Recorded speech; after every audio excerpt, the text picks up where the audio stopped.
Eu sei que muita gente acha que sabe o que é ser invisível. Dizem isso quando são ignorados numa fila, quando ninguém curte uma foto, quando passam despercebidos numa festa. Mas essas pessoas não sabem. Não de verdade. Ser invisível de verdade é quando a sua própria família olha através de você como se você fosse feita de vidro. Quando você está sentada na mesma mesa, respirando o mesmo ar, e mesmo assim ninguém te enxerga. Quando você percebe, depois de anos, que o seu lugar naquela casa não é o de mãe, não é o de avó, não é o de matriarca. É o de um móvel antigo que ninguém tem coragem de jogar fora, mas que todo mundo queria que sumisse. Me chamo Mércia Almeida Fonseca. Tenho 67 anos. E essa história começa no dia em que meu próprio genro jogou meu prato de comida no lixo, na frente de toda a minha família, e ninguém disse uma palavra. Era um domingo de novembro, daqueles domingos quentes de interior paulista, com céu azul demais, sol forte demais e aquele cheiro de carvão e carne que invade o quarteirão inteiro. Minha filha Renata tinha organizado um churrasco na casa dela, em Sorocaba. O tipo de evento que reúne todo mundo: filhos, netos, genros, primos, cunhados, vizinhos. Cerveja gelada no isopor, música sertaneja no alto-falante, crianças correndo pelo quintal descalças. O tipo de evento que, na teoria, deveria ser sobre família, sobre estar junto, sobre pertencer. Mas para mim, há muito tempo, esses encontros tinham deixado de ser sobre pertencer. Tinham se tornado um exercício de resistência, de engolir em seco, sorrir sem vontade e contar as horas até poder ir embora sem parecer mal educada. Eu cheguei de ônibus, 2 horas de viagem desde Campinas, sozinha, com uma bolsa no colo e um bolo de fubá embrulhado num pano de prato limpo. Tinha acordado às 5 da manhã para fazer aquele bolo. A receita era da minha mãe, escrita à mão num caderninho amarelado que guardo há mais de 40 anos. Cada vez que abro aquele caderno, sinto o cheiro da cozinha dela, ouço a voz dela me ensinando a mexer a massa, devagar, sem pressa, com carinho. Fazer aquele bolo era o meu jeito de levar minha mãe comigo para os lugares onde eu precisava de coragem. Ninguém se ofereceu para me buscar. Ninguém mandou mensagem perguntando se eu precisava de carona, se tinha chegado bem, se o ônibus estava no horário. Eu já estava acostumada. Desde que meu marido Geraldo partiu, há 9 anos, eu fui sendo empurrada para as bordas da minha própria família. Não de forma brusca, nunca com gritos, nunca com uma conversa franca. Foi algo mais lento, mais silencioso, mais cruel. O tipo de abandono que não deixa marca visível, mas que vai corroendo por dentro, dia após dia, como ferrugem em ferro velho.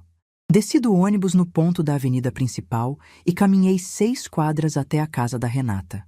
O sol estava forte e eu sentia o suor escorrer pelas costas debaixo da blusa. Quando cheguei, o portão estava aberto e o quintal já estava cheio de gente. O cheiro de carvão e gordura me atingiu antes mesmo de eu entrar. A churrasqueira fumegava no fundo, cercada de homens com cerveja na mão. As mulheres estavam na cozinha, preparando salada e arroz. As crianças corriam entre as pernas dos adultos como se o mundo fosse só delas. Entrei pelo portão e fiquei parada por alguns segundos, esperando que alguém me notasse. Ninguém notou. Caminhei até a mesa principal, coloquei meu bolo de fubá entre uma travessa de farofa e um pote de maionese e cumprimentei quem estava por perto. Respostas rápidas, sorrisos mecânicos, olhares que passavam por mim como se eu fosse parte da decoração. Renata apareceu vindo da cozinha, com um avental e o rosto vermelho do calor. Me deu um beijo apressado na bochecha e disse: "Oi, mãe, senta ali que tá quase pronto." E sumiu de volta para a cozinha antes que eu pudesse responder qualquer coisa. Meus netos, Davi de 14 e Isabela de 11, vieram me dar um abraço rápido. Davi disse: "Oi, vó", sem tirar os olhos do celular. Isabela me deu um beijo e saiu correndo atrás de uma prima. Em menos de 30 segundos, eu já estava sozinha de novo. Puxei uma cadeira de plástico branca, daquelas que rangem quando você senta, e me acomodei num canto perto do muro. Dali eu podia ver todo o quintal. Via Fábio, meu genro, de avental preto, comandando a churrasqueira com aquela postura de dono do mundo que ele sempre teve. Via Renata indo e vindo da cozinha, organizando tudo com eficiência militar. Via os primos rindo, as crianças brincando, os cunhados discutindo futebol. E via eu mesma, ali, sentada naquela cadeira, como uma espectadora da minha própria família. Fiquei ali por quase 2 horas. 2 horas sentada naquele canto, com minha bolsa no colo, ouvindo conversas das quais eu não fazia parte. De vez em quando, alguém passava e perguntava se eu queria uma água ou um refrigerante. Eu dizia, sim, obrigada. E a pessoa trazia e ia embora, como quem dá água para um cachorro no quintal. Com gentileza, talvez, mas sem envolvimento. Não era rejeição explícita, era algo pior, era indiferença. A indiferença educada de quem tolera sua presença, mas não sente sua falta quando você vai embora. Quando finalmente a carne ficou pronta e Fábio anunciou que o almoço estava servido, eu esperei. Deixei todo mundo se servir primeiro. Não por humildade, por hábito, porque em algum momento da minha vida eu tinha aprendido que meu lugar era depois de todo mundo, que minhas necessidades vinham por último. Que eu comer, eu querer, eu precisar, eram coisas que podiam esperar. Quando a fila diminuiu, levantei da minha cadeira, peguei um prato de papelão e fui até a mesa. Coloquei um pedaço de fraldinha, um pouco de arroz, uma colherada de farofa. Coisa simples, o suficiente. E foi aí que senti.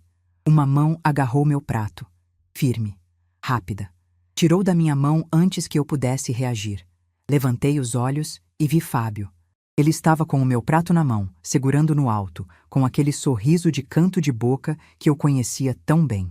Aquele sorriso que não era um sorriso, era uma arma. E ele disse, alto, bem alto, para todo o quintal ouvir. Opa, opa, dona Mércia. Quem não contribui, não come. O silêncio foi imediato, como se alguém tivesse desligado o som do mundo. A música continuava tocando no alto-falante, mas ninguém ouvia mais. Todas as cabeças se viraram. Todas as conversas pararam. 20 e tantas pessoas olhando para mim e para o meu genro, com o meu prato na mão dele. Eu apontei para o bolo de fubá que tinha trazido. Ele olhou para o bolo, fez uma careta e deu uma risada. Não uma risada de humor, uma risada de desprezo. E continuou. Bolo de fubá, dona. Isso aqui é churrasco. Carne, bebida, carvão, tudo isso custa dinheiro. Gente que não ajuda a pagar não pode simplesmente chegar e se servir. E aí, olhando nos meus olhos, ele virou o prato e deixou minha comida cair dentro do saco de lixo. O barulho. Vocês não imaginam o barulho que um prato de papelão faz quando bate num saco de lixo cheio de ossos roídos, guardanapos sujos e cascas de cebola. É um barulho pequeno, quase nada. Mas naquele quintal silencioso, no meio daquelas 20 e tantas pessoas que prendiam a respiração, aquele barulho soou como uma explosão. Soou como o fim de alguma coisa. Olhei ao redor. Procurei os olhos da minha filha. Renata estava parada perto da porta da cozinha, com um pano de prato na mão, e ela abaixou os olhos, desviou o rosto, fingiu que estava olhando para o celular. Minha filha. A menina que eu carreguei na barriga por 9 meses, que eu amamentei de madrugada, que eu ensinei a andar, a ler, a amarrar o cadarço. Minha filha olhou para o chão enquanto o marido dela humilhava a mãe dela na frente da família inteira. Os primos viraram o rosto. Os cunhados de repente ficaram muito interessados na churrasqueira.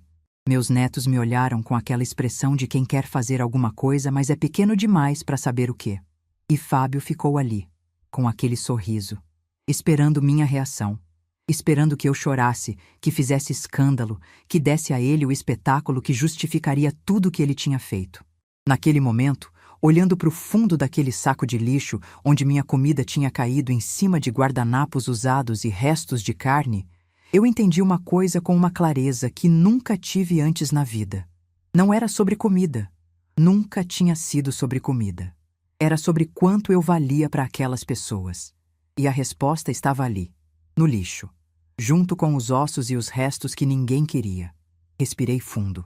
Senti o cheiro do carvão, da carne assada, do capim cortado do quintal.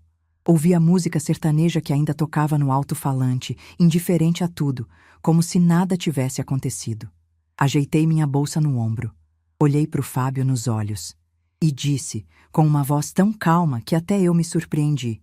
Obrigada pelo almoço, Fábio. Foi muito esclarecedor. E saí, sem lágrimas, sem porta batendo, sem olhar para trás. Caminhei pelo quintal, passei pelo portão e segui pela calçada em direção ao ponto de ônibus. 6 quadras debaixo daquele sol de novembro, com o coração em pedaços e as pernas tremendo, mas com os olhos secos e a cabeça erguida. No ponto de ônibus, sentei naquele banco de concreto quente e esperei. 40 minutos. 40 minutos sozinha, com o barulho dos carros passando, com o sol castigando minha cabeça, com aquele gosto amargo de humilhação subindo e descendo pela garganta.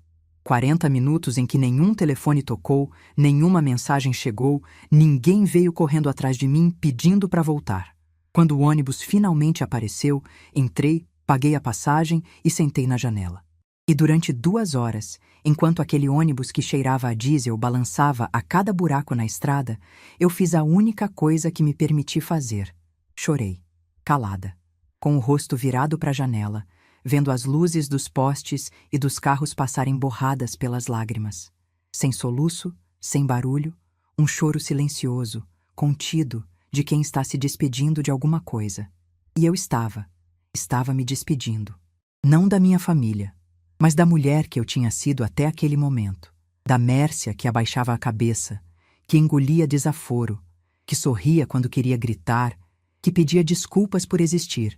Daquela mulher que achava que amor era aceitar qualquer coisa, que ser mãe era ser capacho, que ser avó era ser invisível. Quando o ônibus chegou em Campinas, já era noite. Desci no terminal, caminhei até meu apartamento, abri a porta e fiquei parada na entrada por um longo momento, ouvindo o silêncio. Mas daquela vez, o silêncio não me assustou. Não era o silêncio do abandono. Era o silêncio de antes de uma tempestade. Tomei um banho quente, vesti minha camisola, esquentei uma sopa de legumes e sentei na mesa da cozinha. A mesma mesa onde eu e Geraldo decidimos abrir nossa empresa, há mais de 30 anos. A mesma mesa onde assinei contratos que mudaram a vida de centenas de pessoas. A mesma mesa onde planejei, sozinha, a reestruturação de um grupo empresarial inteiro depois que o homem da minha vida partiu.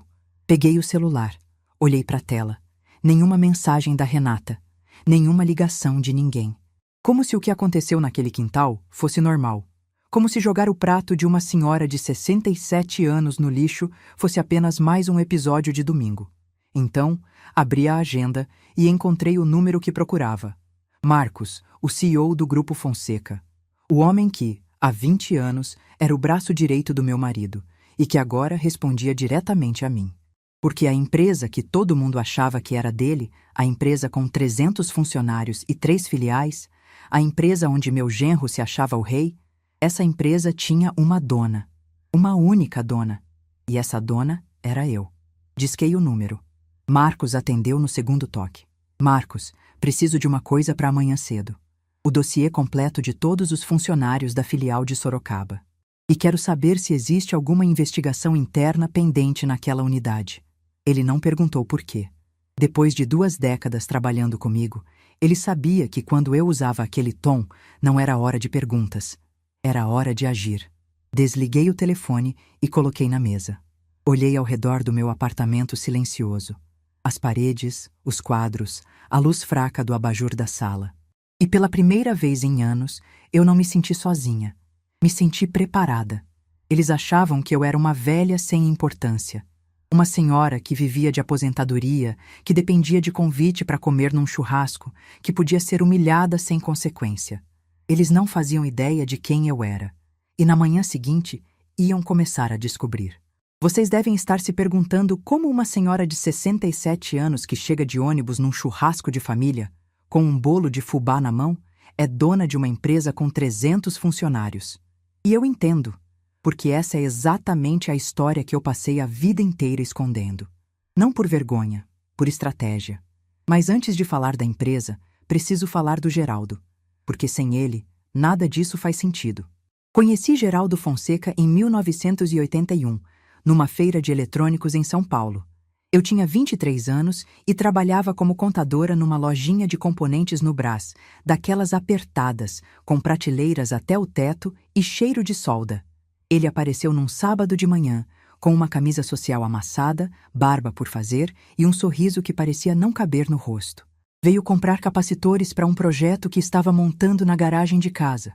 Conversamos por 20 minutos sobre resistores e margem de lucro, e quando ele foi embora, eu já sabia que alguma coisa tinha mudado.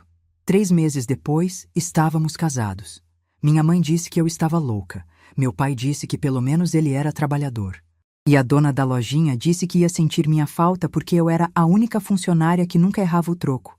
Geraldo era brilhante com circuitos, mas não sabia somar 2 parcelas sem se confundir. Eu era o oposto. Números eram minha língua materna. Então, quando ele decidiu montar uma oficina de componentes eletrônicos na garagem de casa, o acordo foi natural. Ele criava, eu administrava. Ele era o cérebro técnico, eu era a coluna vertebral financeira. E durante os primeiros anos, a coluna vertebral trabalhou mais do que qualquer osso deveria. Eu acordava às 4 da manhã para fazer o café, organizar os pedidos do dia, separar as notas fiscais. Geraldo começava a trabalhar às 6, montando placas, soldando componentes, testando circuitos. Eu atendia os clientes por telefone, negociava com fornecedores, cobrava inadimplentes. Quando Renata nasceu, em 1984, eu dava de mamar com o telefone preso entre o ombro e a orelha, fechando um pedido de R$ 2.000 com uma distribuidora de Guarulhos. Não tínhamos dinheiro para contratar ninguém. Então, durante 5 anos, a GF Componentes foi eu e ele, Geraldo e Fonseca. Só que todo mundo achava que GF era só Geraldo Fonseca. Ninguém imaginava que o F também era meu. Mércia Fonseca. A mulher invisível por trás das planilhas. E eu deixava. Deixava porque não me importava com crédito. Me importava com resultado. Me importava em ver aquela garagem virar um galpão, depois um escritório, depois uma fábrica. Me importava em garantir que meus filhos tivessem o que eu não tive: segurança. Eduardo nasceu em 1988, quando a empresa já tinha 12 funcionários e um faturamento que nos permitia respirar. Geraldo estava feliz, eu estava exausta, e a vida seguia naquele ritmo alucinante de quem constrói alguma coisa do zero. Não havia férias, não havia folga, não havia tempo para vaidade. Havia trabalho, madrugadas e uma fé silenciosa de que ia dar certo. E deu. Nos anos 90, o setor de eletrônicos explodiu no Brasil. Empresas novas surgiam toda semana e a maioria quebrava em 6 meses porque não tinha gestão. Nós tínhamos. Eu tinha. Enquanto Geraldo desenvolvia produtos cada vez melhores, eu estruturei a empresa como um relógio. Sistema de estoque, controle de qualidade, política de crédito para os clientes, contratos de longo prazo com indústrias automobilísticas. Cada decisão passava por mim. Cada centavo era rastreado. Em 1998, a GF Componentes se tornou o Grupo Fonseca. 3 filiais, 120 funcionários, contratos com montadoras e indústrias de grande porte. Geraldo era o rosto da empresa, o que dava entrevistas, o que ia nas feiras, o que apertava mãos nos jantares de negócios. Eu ficava nos bastidores, sempre nos bastidores. Porque foi assim que aprendi a funcionar, fazendo tudo acontecer sem que ninguém me visse. E ali, sem que eu percebesse, eu estava construindo o padrão que definiria minha vida inteira. A mulher que sustenta tudo em silêncio. A mulher que ninguém vê, mas sem a qual nada funciona. A mulher que se acostuma a não receber crédito, a não ser reconhecida, a existir nas sombras. Quando os filhos cresceram, eu achei que as coisas iam mudar, que Renata e Eduardo iam entender o tamanho do que a mãe deles tinha ajudado a construir. Mas Renata seguiu a versão da história que todo mundo contava. A empresa era do pai, a mãe cuidava de casa. E Eduardo, mais perceptivo, um dia me perguntou por que eu nunca falava do meu trabalho na empresa. Eu respondi que não era importante, e ele acreditou. A verdade é que eu tinha medo. Medo de que, se as pessoas soubessem o quanto eu era importante para a empresa, elas passassem a me tratar diferente. Não melhor, diferente, com interesse, com cálculo, com aquele brilho nos olhos que aparece quando alguém descobre que você tem dinheiro. Eu já tinha visto isso acontecer com outras pessoas. A família que aparece, os amigos que surgem do nada, os pedidos de empréstimo, os convites interesseiros. Eu não queria nada disso. Queria ser amada pelo que eu era, não pelo que eu tinha. Queria que minha filha me abraçasse porque sentia saudade, não porque precisava de algo. Queria que meus netos me visitassem porque gostavam da minha companhia, não porque alguém mandou. E, acima de tudo, queria saber se as pessoas ao meu redor me amavam de verdade ou amavam a ideia de ter alguém sempre disponível para servir. Quando Geraldo recebeu um diagnóstico delicado no coração, em 2014, nós dois sentamos juntos e fizemos algo que nunca tínhamos feito. Planejamos o futuro sem ele. Foi a conversa mais difícil da minha vida. Ele segurou minha mão, olhou nos meus olhos e disse que eu era a pessoa mais forte que ele conhecia e que a empresa estaria segura comigo. Naquela noite, reformulamos todo o acordo societário. Eu fiquei com 70% das ações. Ele deixou 15% para Renata e 15% para Eduardo, em fundos que só seriam acessíveis depois de certas condições. Geraldo partiu em 2016. Silenciosamente. Como viveu. Um domingo de manhã, tomando café comigo na varanda, ele fechou os olhos e não abriu mais. Eu segurei a mão dele por quase 1 hora antes de ligar para alguém. Precisava de um tempo só nosso. Uma última conversa sem palavras, um último silêncio compartilhado. Lá fora, o sol nascia como se nada tivesse acontecido. O mundo continuava, mas o meu tinha parado. Depois do luto, veio a decisão mais importante da minha vida profissional. Eu podia assumir a presidência publicamente, dar entrevistas, aparecer nos eventos do setor. Ou podia fazer o que sempre fiz, trabalhar nos bastidores. Escolhi a segunda opção. Contratei Marcos, que era braço direito do Geraldo há 20 anos, como CEO público. Reestruturei a governança, criei um conselho administrativo e me coloquei como presidente desse conselho. Meu nome saiu do site, dos cartões de visita, dos comunicados. A empresa passou a ser, aos olhos do mercado, comandada pelo Marcos e pelo conselho. Mas toda decisão estratégica passava por mim. Toda contratação de diretoria, toda abertura de filial, todo contrato acima de um certo valor.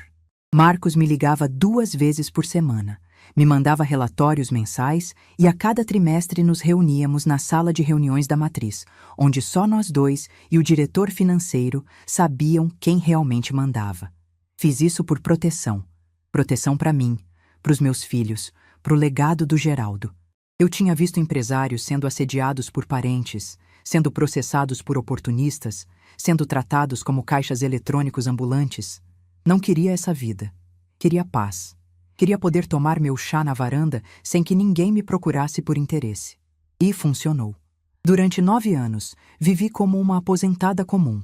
Meu apartamento era simples, minhas roupas eram discretas, meu carro era um popular usado. Renata achava que eu vivia da aposentadoria do INSS e de uns aluguéis que o Geraldo tinha deixado. Eduardo, que trabalhava com finanças no exterior, desconfiava que havia mais, mas nunca perguntou diretamente. E eu nunca oferecia a informação. E então, Fábio entrou na família. Renata o conheceu há 8 anos, num happy hour de trabalho. Ele era gerente de logística numa empresa menor e tinha acabado de se separar. Bonito, falante, confiante. O tipo de homem que entra numa sala e quer que todo mundo saiba que ele chegou. No começo, confesso que tentei gostar dele. Pelo bem da Renata. Pelo bem dos meus netos que vieram depois. Mas Fábio tinha um defeito que eu identifico de longe, porque passei a vida inteira no mundo dos negócios. Ele media o valor das pessoas pelo que elas aparentavam ter. Carro, cargo, relógio, endereço. Esse era o termômetro dele. E quando me olhava, via uma senhora de cabelos brancos, roupas simples, que chegava de ônibus e trazia bolo de fubá. Aos olhos dele, eu não valia nada. O desprezo começou sutil. Cumprimentos frios, conversas interrompidas, opiniões ignoradas. Depois foi crescendo. No primeiro Natal juntos, ele sentou na cabeceira da mesa. A cabeceira que era do Geraldo, que era minha por direito. Ninguém disse nada. No batizado do Davi, ele organizou tudo sem me consultar, e quando perguntei se podia ajudar, respondeu que já estava tudo resolvido e que eu podia descansar. Descansar. Como se eu fosse uma peça decorativa que precisava ser guardada. Há 4 anos, Fábio mudou de emprego. Foi contratado como gerente de operações na filial do Grupo Fonseca, em Sorocaba. Quando Renata me contou, toda orgulhosa, eu senti o mundo girar. Meu genro, o homem que me tratava como se eu fosse um estorvo, ia trabalhar na minha empresa. Na empresa que eu construí com minhas mãos. Pensei em falar alguma coisa. Pensei em contar a verdade naquele mesmo instante. Pensei em olhar para Renata e dizer: filha, essa empresa que seu marido tanto se gaba é minha.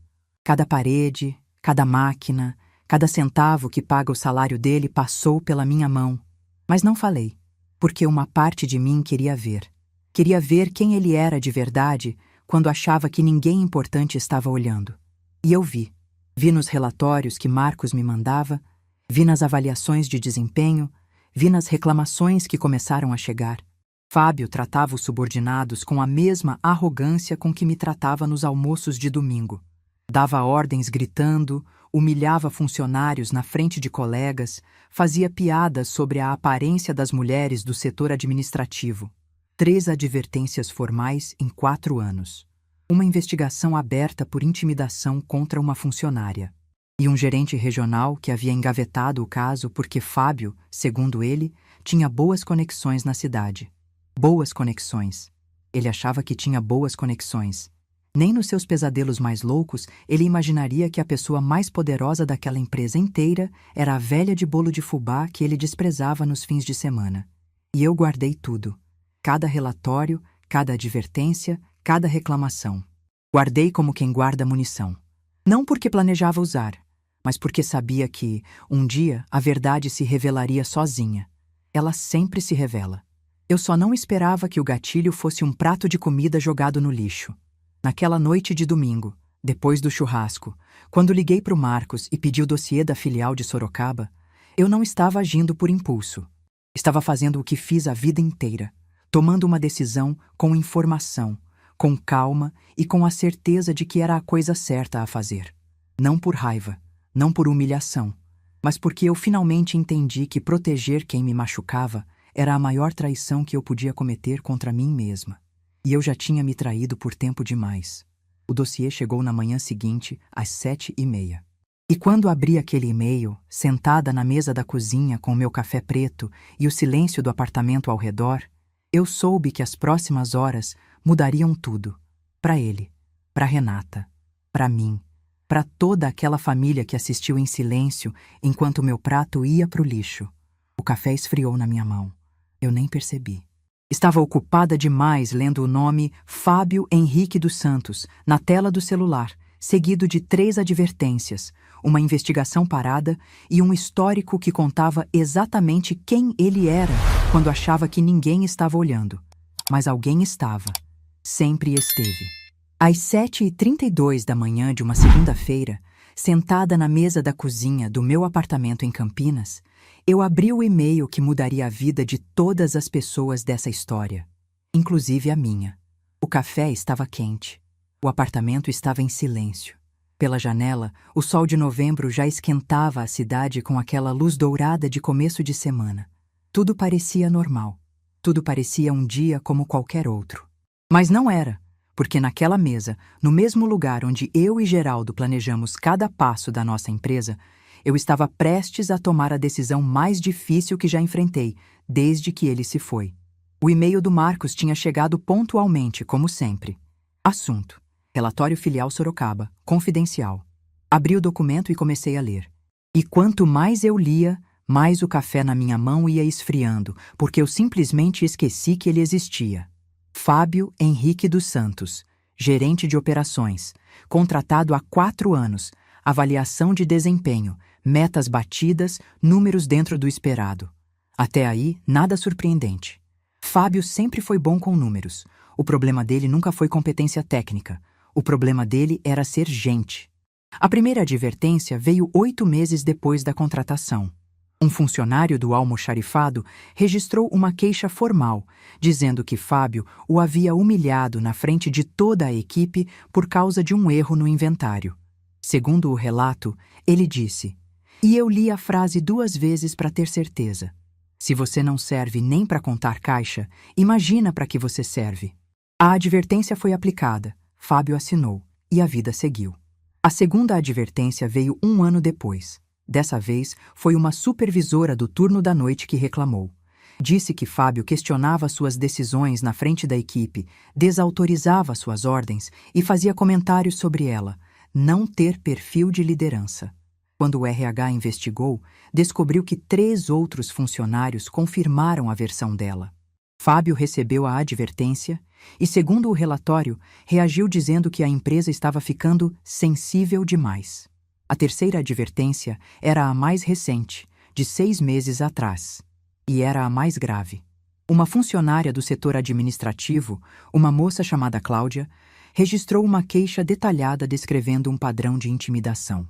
Segundo ela, Fábio fazia comentários constantes sobre sua aparência, questionava suas idas ao banheiro e, numa ocasião específica, jogou uma pasta de documentos na mesa dela com tanta força que o café da moça virou.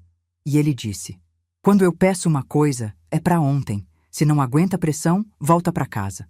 A investigação sobre o caso da Cláudia tinha sido aberta formalmente, mas estava parada. E o motivo estava ali, no relatório, numa nota que o gerente regional havia incluído. "Recomendo cautela no andamento deste caso. O colaborador possui boas conexões na cidade e sua saída abrupta pode gerar repercussão negativa para a imagem da filial." Larguei o celular na mesa e fiquei olhando pela janela por um longo tempo. Os prédios, os carros, as pessoas caminhando na calçada sem saber que ali em cima, numa cozinha silenciosa, uma senhora de 67 anos estava segurando na mão o destino profissional de um homem que a desprezava. Eu preciso ser muito sincera com vocês agora, porque esse é o momento da história em que muita gente espera que eu diga que senti prazer, que senti satisfação ao ler aquelas linhas. Que pensei, agora ele vai pagar. Mas não foi isso que eu senti. Eu senti tristeza, uma tristeza profunda, pesada, que veio do fundo do estômago e subiu devagar. Porque ali, naquele relatório, eu não estava vendo apenas o perfil de um funcionário problemático. Eu estava vendo o homem que minha filha escolheu para dividir a vida, o pai dos meus netos, o homem que sentava à mesa de domingo com a minha família. E ele era isso. Um homem que humilhava pessoas mais fracas que ele porque podia, porque achava que ninguém com poder estava olhando. Mas alguém estava. Fiquei ali na cozinha por quase 1 hora, pensando, pesando. Eu tinha 2 opções. A primeira era fazer o que sempre fiz: guardar, engolir, proteger, ligar para o Marcos, pedir para engavetar de vez a investigação e seguir vivendo como se nada tivesse acontecido. Como se o prato no lixo fosse só mais um episódio para engolir. A segunda opção era fazer algo que eu nunca tinha feito na vida: parar de proteger quem não me protegia. Pensei na Cláudia, uma moça que eu nunca conheci, que provavelmente levantava todo dia de manhã, pegava ônibus ou metrô, chegava no trabalho e tinha que enfrentar um chefe que jogava pasta na mesa dela e debochava quando ela ia ao banheiro. Uma mulher que teve coragem de registrar uma queixa formal contra o próprio gerente, sabendo que podia perder o emprego por isso. Sabendo que ninguém ali ia defendê-la. Sabendo que era a palavra dela contra a de um homem que, segundo o gerente regional, tinha boas conexões. E mesmo assim, ela registrou. Mesmo assim, ela falou. E a queixa dela estava parada, engavetada. Porque alguém decidiu que a carreira de um homem arrogante valia mais que a dignidade de uma mulher trabalhadora. Pensei nas outras funcionárias que confirmaram os relatos. Mulheres que trabalhavam sob o mesmo teto que ele, que dependiam daquele emprego para pagar contas, sustentar filhos, manter suas vidas de pé, e que tinham que conviver com aquele homem todo dia, ouvindo seus comentários, aguentando sua arrogância, fingindo que estava tudo bem porque precisavam do salário. E pensei em mim, na senhora de cabelos brancos que levou bolo de fubá num churrasco e teve a comida jogada no lixo na frente de 20 pessoas. No fundo, eu e a Cláudia tínhamos algo em comum. As duas fomos tratadas como se não tivéssemos valor por um homem que se achava intocável. A diferença é que eu podia fazer alguma coisa a respeito. Peguei o celular de volta, liguei para o Marcos. Ele atendeu no primeiro toque dessa vez. A conversa durou menos de 5 minutos. Eu disse apenas o necessário. Marcos, o caso da funcionária Cláudia, na filial de Sorocaba. Quero que seja retomado imediatamente. Ouçam todas as partes envolvidas.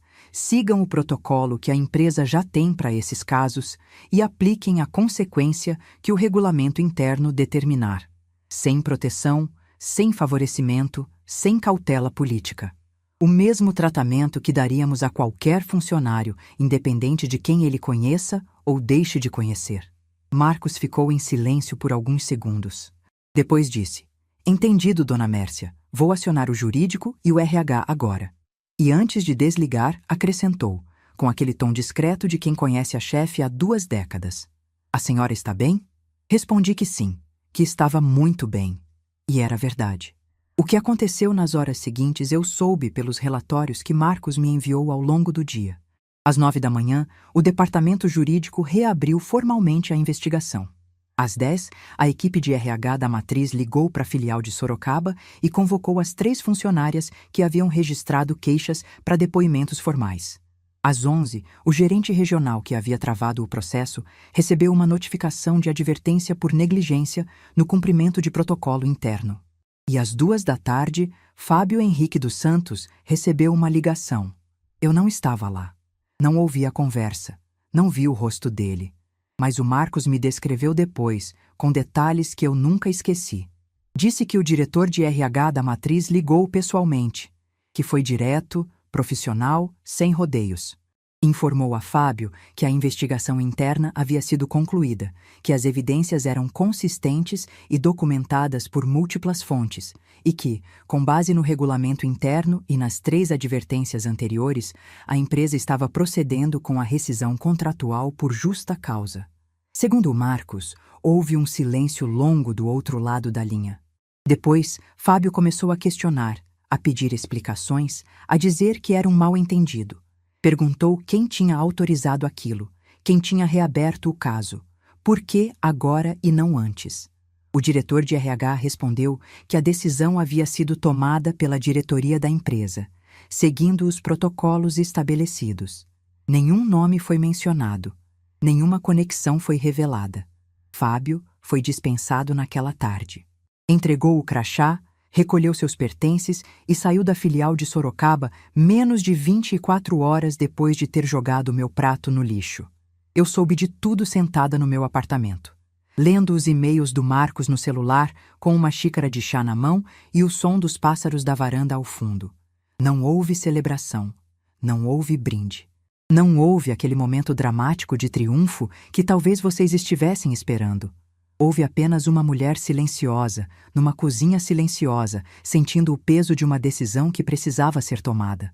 Renata me ligou às 8 da noite. A voz dela estava trêmula, entre o desespero e a confusão. Me contou que Fábio tinha sido mandado embora, que ele chegou em casa arrasado, dizendo que era perseguição, que alguém dentro da empresa queria derrubá-lo. Disse que ele não entendia, que nunca tinha acontecido nada parecido, que ele sempre foi um bom profissional. Eu ouvi tudo em silêncio. Cada palavra, cada justificativa, cada tentativa dela de encontrar sentido naquilo que, para ela, parecia uma injustiça aleatória. E quando ela terminou, depois de quase 15 minutos falando sem parar, eu respondi com a voz mais calma que encontrei dentro de mim. Que situação difícil, filha. Espero que vocês consigam se reorganizar. Ela ficou em silêncio. Acho que esperava mais de mim. Uma indignação, um conselho, uma oferta de ajuda. Mas eu não ofereci nada disso. Perguntou se eu conhecia alguém que pudesse ajudar, se eu tinha algum contato em alguma empresa. Eu disse que não, que minha vida era simples, que eu não entendia dessas coisas de corporação. A mentira saiu com a mesma naturalidade com que eu mentia há 9 anos. A mesma naturalidade com que escondia quem eu era, o que eu tinha, o que eu podia. Mas dessa vez, a mentira não me machucou. Porque não era uma mentira de vergonha. Era uma mentira de proteção. Proteção minha. Renata desligou sem dizer mais nada. E eu fiquei ali, com o telefone na mão, olhando para a parede do meu apartamento, sentindo algo que eu não conseguia nomear. Não era culpa. Não era arrependimento. Não era satisfação. Era clareza. A clareza de quem finalmente entende que cuidar de si mesma não é egoísmo. Que exigir respeito não é crueldade. Que parar de proteger quem te machuca não é abandono. É sobrevivência. Naquela noite, fiz algo que não fazia há muito tempo. Cozinhei para mim mesma. Não uma sopa rápida, não um pão com manteiga. Cozinhei de verdade. Fiz um arroz soltinho, um frango assado com batatas e, de sobremesa, uma fatia do bolo de fubá que tinha sobrado na forma em casa, porque o que levei para o churrasco, ninguém provou. Arrumei a mesa com um prato de porcelana, guardanapo de pano, um copo de cristal que era da minha mãe. Sentei, olhei para aquela mesa posta só para mim e comi devagar, sem pressa, sem precisar dividir, sem precisar pedir permissão. E cada garfada teve um gosto diferente. Não era só comida, era liberdade. A liberdade de comer no meu próprio prato, na minha própria mesa, sem que ninguém me dissesse que eu não merecia estar ali. Eu pensei no Fábio, que naquele mesmo momento provavelmente estava sentado no sofá da casa dele, tentando entender o que tinha acontecido.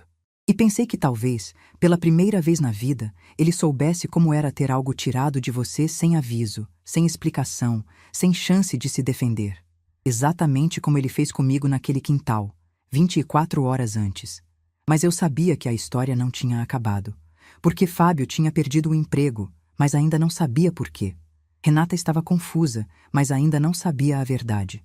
E a verdade, quando viesse, ia mudar tudo de uma forma que nenhum deles estava preparado para enfrentar. O que eu não sabia é que a verdade viria mais rápido do que eu imaginava. E que quando viesse, não seria eu quem a revelaria. Seria meu próprio filho. As semanas que se seguiram à saída do Fábio da empresa foram estranhas. Não por causa dele, por causa do silêncio. Renata não me ligou mais depois daquela noite. Nem para pedir conselho, nem para desabafar, nem para simplesmente perguntar como eu estava. O telefone ficava mudo, a tela ficava escura e eu ficava ali, no meu apartamento em Campinas, vivendo uma rotina que finalmente começava a ter a minha cara. Eu acordava cedo, não por obrigação, mas porque gostava de ver o sol nascer pela janela da cozinha. Fazia meu café com calma, sem pressa de servir ninguém. Lia o jornal no celular, regava as plantas da varanda, saía para caminhar no parque que ficava a 3 quadras do prédio. Coisas simples que pareciam enormes para uma mulher que passou décadas vivendo em função dos outros. Numa dessas manhãs, recebi uma ligação que não esperava. Era Eduardo, meu filho caçula, ligando de Lisboa, onde morava há 12 anos trabalhando com consultoria financeira. Eduardo sempre foi o mais quieto dos dois. Observador, calculista, do tipo que analisa 3 vezes antes de falar uma. O oposto da Renata, que sempre foi emoção pura. Ele disse que precisava vir ao Brasil para uma reunião do Conselho do Grupo Fonseca. Acontecia uma vez por ano, sempre em dezembro, e como ele tinha participação acionária na empresa, era importante que estivesse presente. Perguntou se podia ficar no meu apartamento por alguns dias. Eu disse que sim, claro, que seria bom tê-lo por perto. Eduardo chegou numa quinta-feira à noite. Quando abri a porta e vi meu filho ali, com aquela mala de mão e aquele sorriso discreto que era igual ao do Geraldo, meu coração apertou de um jeito que eu não esperava. Ele me abraçou forte, demorado, sem dizer nada. E naquele abraço, eu senti algo que não sentia há muito tempo, que alguém estava genuinamente feliz em me ver. Nos primeiros 2 dias, não falamos sobre a empresa, nem sobre a Renata. Conversamos sobre a vida dele em Portugal, sobre os projetos que estava desenvolvendo, sobre um restaurante português que ele queria me levar para conhecer algum dia. Cozinhei para ele como não cozinhava há anos. Fiz o arroz com feijão que ele adorava, o frango ao molho que era a receita do Geraldo e, claro, o bolo de fubá. Quando coloquei o bolo na mesa, Eduardo olhou para mim e disse: "Bolo da vovó." Eu sorri e respondi que sim. Ele comeu 2 pedaços e disse que nenhum bolo no mundo inteiro tinha aquele gosto. E, naquele momento, sentada ali com meu filho, dividindo um bolo e uma conversa sem pressa, eu entendi por que tinha lutado tanto para construir aquela empresa. Não era pelo dinheiro. Era por momentos como aquele. Momentos em que a vida faz sentido simplesmente porque alguém que você ama está sentado na sua frente, comendo o que você fez com carinho.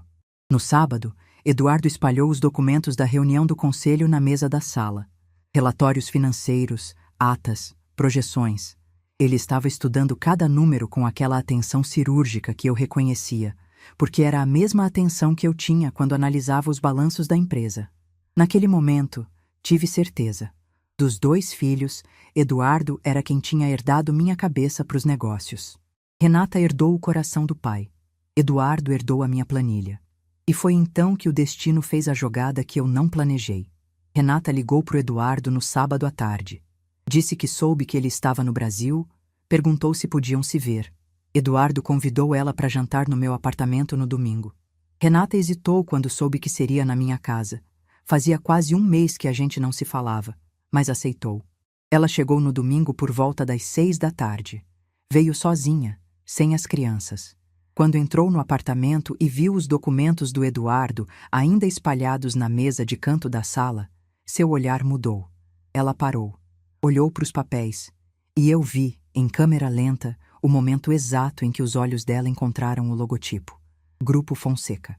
O mesmo nome que estava no crachá que Fábio usou por 4 anos. O mesmo nome que ele repetia com orgulho nos almoços de domingo. O mesmo nome que vinha estampado nos olerites que ele exibia como troféu. Mas agora, aquele nome estava nos documentos que o irmão dela carregava. Documentos do Conselho Administrativo. Documentos de quem mandava. Renata pegou uma das folhas com a mão tremendo. Era a ata da última reunião do conselho. E ali, na segunda linha, estava escrito em letras que não deixavam margem para dúvida. Presidente do Conselho Administrativo, Mércia Almeida Fonseca. O silêncio que se instalou naquela sala foi diferente de todos os silêncios que eu já vivi. Diferente do silêncio do churrasco, que era de covardia. Diferente do silêncio do ônibus, que era de dor. Aquele era o silêncio de quem acabou de entender algo tão grande, tão pesado, tão profundo, que as palavras simplesmente não dão conta. Renata levantou os olhos dos documentos e me olhou. E naquele olhar havia tudo. Confusão, incredulidade, vergonha, medo. Ela abriu a boca, fechou, abriu de novo. E finalmente disse, com uma voz tão pequena que quase não saiu. Mãe, isso é verdade? Eu estava sentada na poltrona da sala, com as mãos cruzadas no colo. Olhei para minha filha e respondi com a mesma calma com que respondi ao Fábio naquele churrasco. Sem raiva, sem drama, sem satisfação. Apenas a verdade. É verdade, Renata. Sempre foi. Eduardo, que estava na cozinha preparando o jantar, veio até a sala quando ouviu o silêncio. Olhou para Renata, olhou para mim e entendeu imediatamente o que tinha acontecido. Ele abaixou a cabeça e disse baixo: Os documentos? Eu devia ter guardado. Eu fiz que não com a cabeça. Não adiantava mais guardar. Renata sentou no sofá como se as pernas tivessem perdido a força. Os documentos ainda estavam na mão dela, amassando nas bordas porque os dedos apertavam sem controle. E então as perguntas começaram a vir, uma atrás da outra, como um rio que arrebenta a barragem. Desde quando? Desde quando a senhora é dona daquela empresa? O pai sabia? O Eduardo sabia? Por que nunca me contou? Por que escondeu isso da gente? E o Fábio? O Fábio trabalhava lá, a senhora sabia que ele trabalhava lá. A senhora. E aí, ela parou. No meio da frase, como se uma ficha de 1000 toneladas tivesse caído na cabeça dela de uma vez só. A frase ficou suspensa no ar, inacabada, porque a conclusão era grande demais para ser dita em voz alta. A demissão dele, a ligação do RH, a justa causa, as boas conexões que não o salvaram. Tudo fez sentido num único segundo, e Renata me olhou com olhos que eu nunca tinha visto na minha filha. Não eram olhos de raiva. Eram olhos de alguém que acabou de perceber que o chão onde pisava a vida inteira não era firme como pensava. Foi a senhora. Não era uma pergunta. Era uma constatação, dita quase num sussurro, como quem tem medo de que a frase se torne mais real se for dita mais alto. Eu respirei fundo. Olhei para minha filha nos olhos e disse algo que eu precisava que ela ouvisse com muita atenção. Renata, eu não demiti o Fábio. O Fábio se demitiu sozinho. Ao longo de 4 anos, ele acumulou 3 advertências por tratar pessoas com desrespeito. Ele humilhou funcionários, intimidou uma mulher que só queria trabalhar em paz, e fez tudo isso achando que ninguém com poder estava vendo. A única coisa que eu fiz foi pedir que o caso dele fosse tratado como o de qualquer outro funcionário, sem proteção, sem favorecimento. Mas a senhora podia ter protegido ele. A voz dela tremeu. Ele é meu marido, É o pai dos seus netos. Proteger ele de quê, filha? Das consequências das próprias ações dele? Eu passei anos protegendo pessoas que não me protegiam. Seu marido jogou meu prato de comida no lixo na frente de toda a família e você abaixou os olhos. Naquele quintal, ninguém me protegeu. Ninguém disse uma palavra. E você quer que eu protegesse ele? Renata começou a chorar. Não um choro discreto, contido.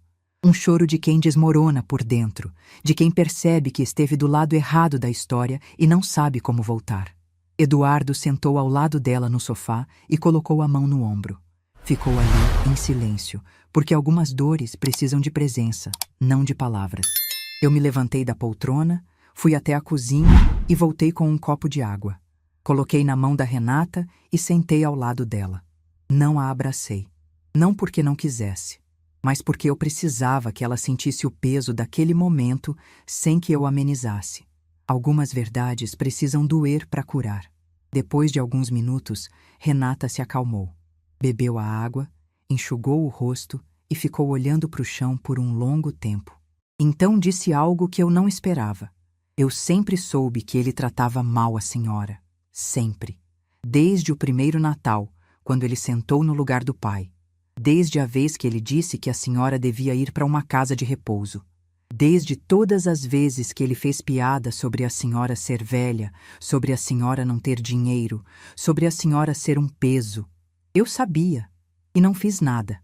Cada palavra que saía da boca dela era como uma pedra sendo colocada sobre a mesa.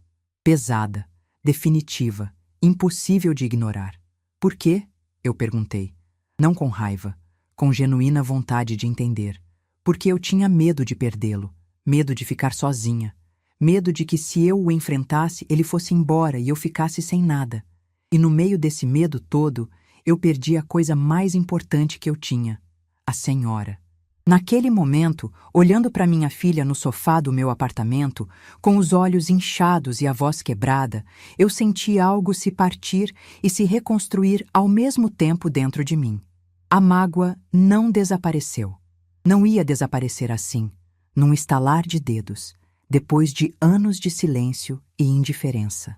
Mas algo se abriu, uma fresta, uma possibilidade. Eu segurei a mão dela, apertei e disse: "Você não me perdeu, Renata. Mas as coisas vão ser diferentes agora. Não vou mais aceitar ser tratada como se eu não existisse.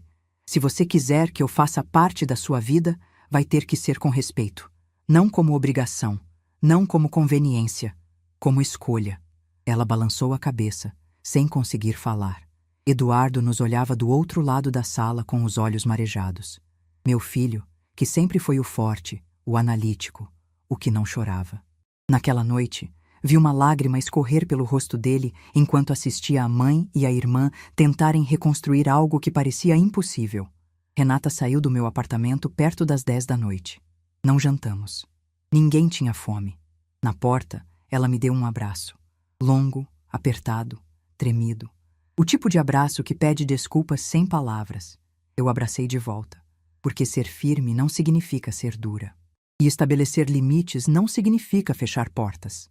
Quando fechei a porta e voltei para a sala, Eduardo estava sentado na poltrona, em silêncio.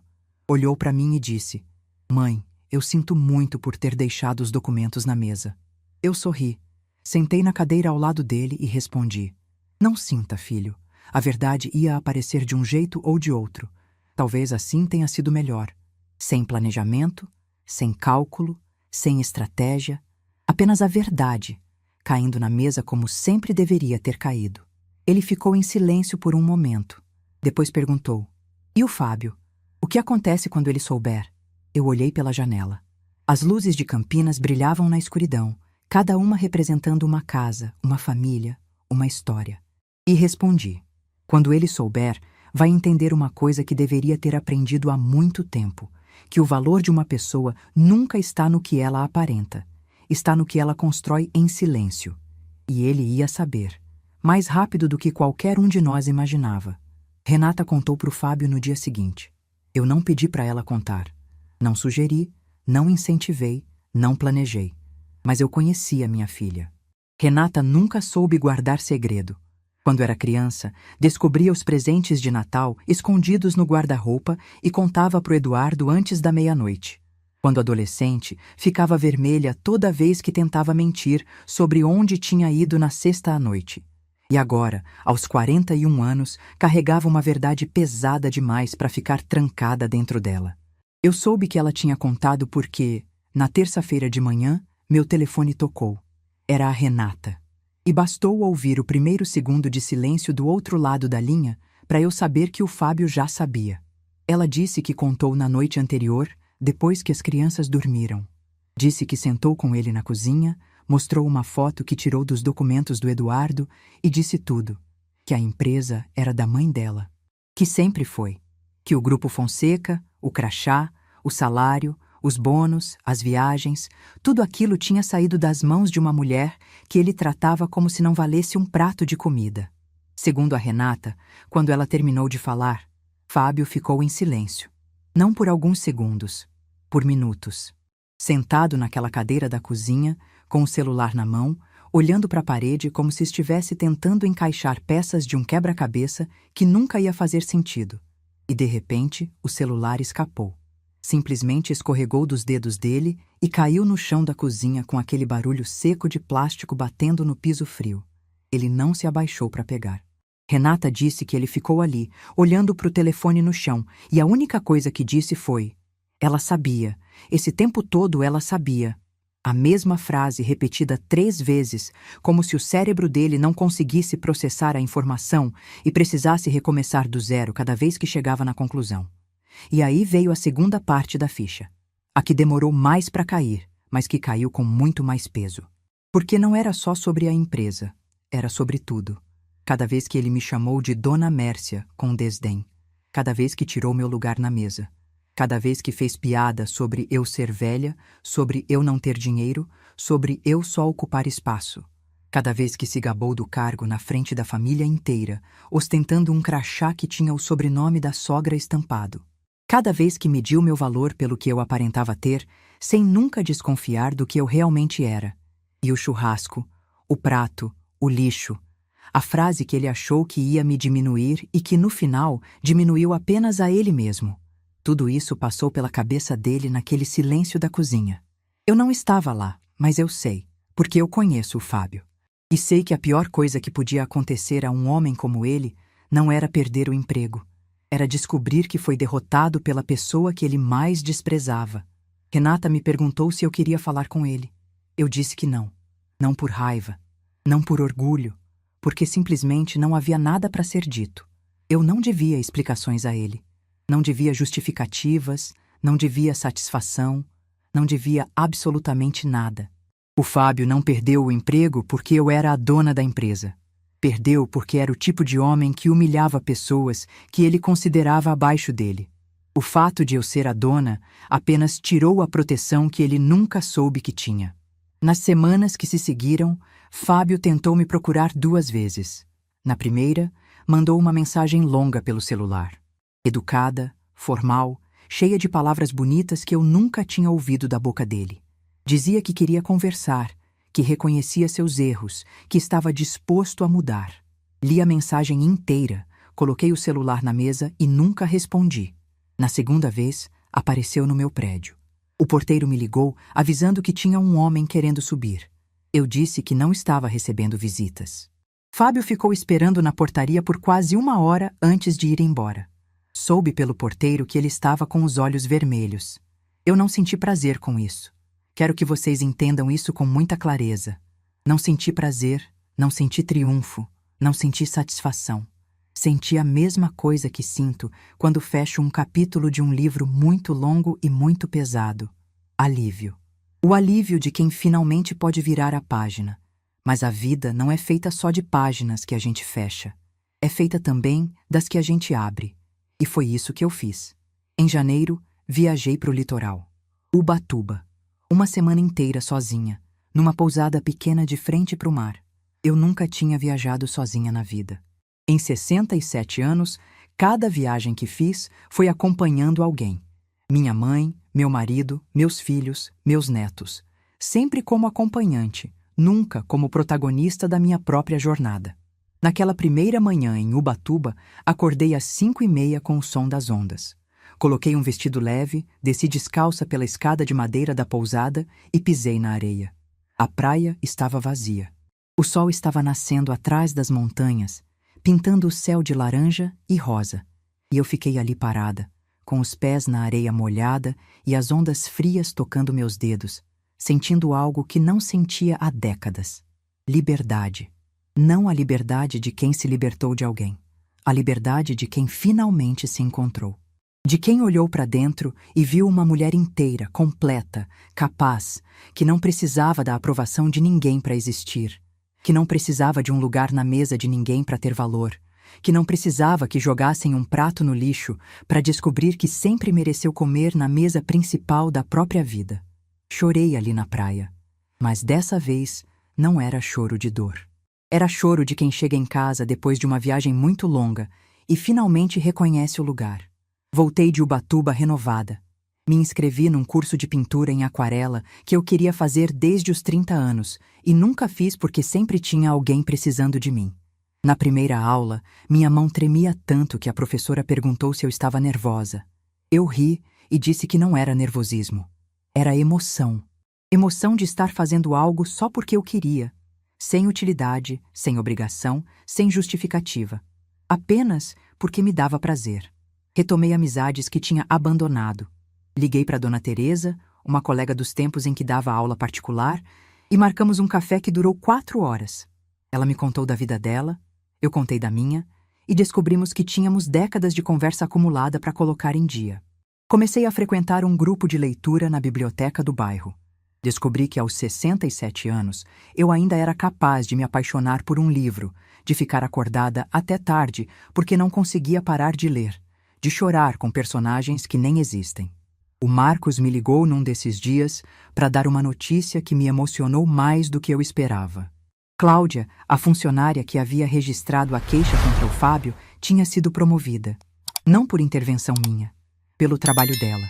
Sem o Fábio bloqueando seu caminho, ela floresceu. Assumiu a coordenação do setor administrativo da filial de Sorocaba e, segundo o Marcos, estava fazendo um trabalho excepcional. Quando ouvi isso, sorri sozinha na varanda do meu apartamento.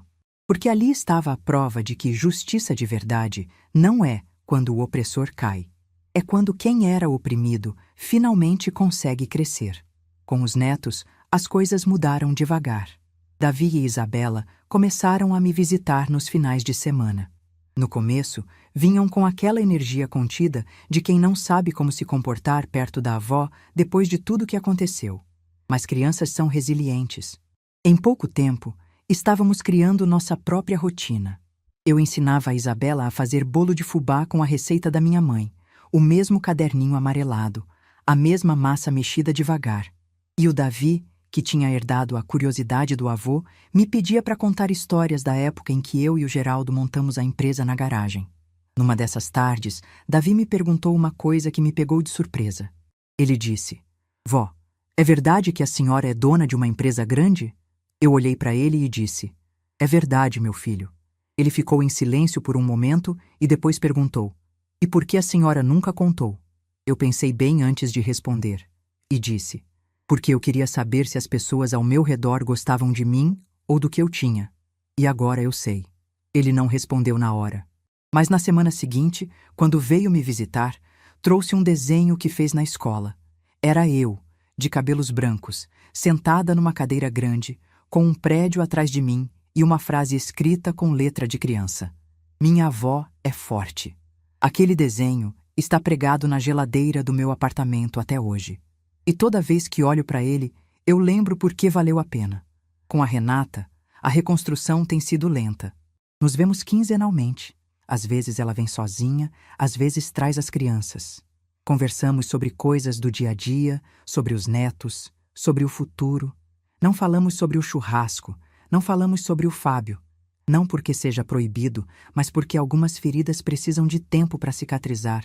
E forçar a conversa antes da hora é como arrancar uma casca antes dela secar. O que mudou foi o olhar dela. Renata me olha diferente agora.